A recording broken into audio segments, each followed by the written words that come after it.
Morning everybody, Mike Niemiec here with some early morning grain and oilseed comments for Wednesday, June 26th. A little bit of a mixed trade in the overnight session, but a little bit of a difference in where we're seeing a little bit of support in the grains as opposed to the oilseeds. Corn and wheat are up around 2 to 3 cents, beans down around 4 to 6 cents, the meal market unchanged to around down $2, and the soybean oil market down around 20 to 23 points. The soybean oil also making new lows for the move in the overnight trade. We have 2 trading sessions left until we have first notice day on Friday, because even though we had the mixed trade overnight, we continue to see the strength in the old crop, new crop spreads, most notably for the corn, soybeans, and soybean meal. As we've been kind of harping a little bit about in here, we haven't seen much in the way of farmers selling. The registrations have been light. We've been doing a little bit of beans and meal business, continuing to support the export market. And once again, we're looking for no deliveries for the beans and meal as there are no registrations. There's only 1 corn registered and 2 wheat, so we're looking for little to no registrations there as well.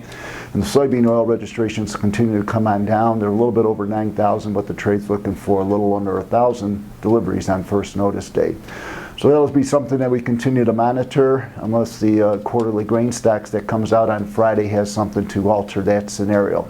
So we've been mentioning that's one topic that's been of concern or of notice for the trade. The other one will be with the USDA report also on Friday, seeing if there's any changes in the planted acreage numbers for March intentions, because that'll continue as once we get through the delivery period for July, the market trade shift will be more and more on what's going on with crop progress, weather, crop conditions, things of that nature. Of which at this point in time, we still are not looking at any glaring problems as far as production potential goes for the corn and or the beans.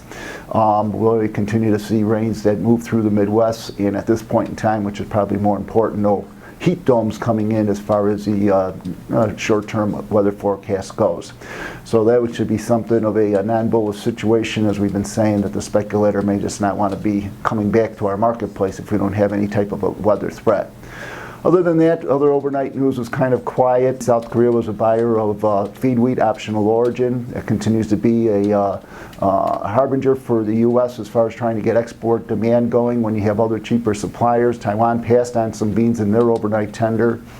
It was also on the wires that China may be interested in looking at more high-quality wheat purchases, because according to the news story, they were claiming that they had problems with their wheat crop due to floods, maybe losing in the neighborhood of around 10 million tons.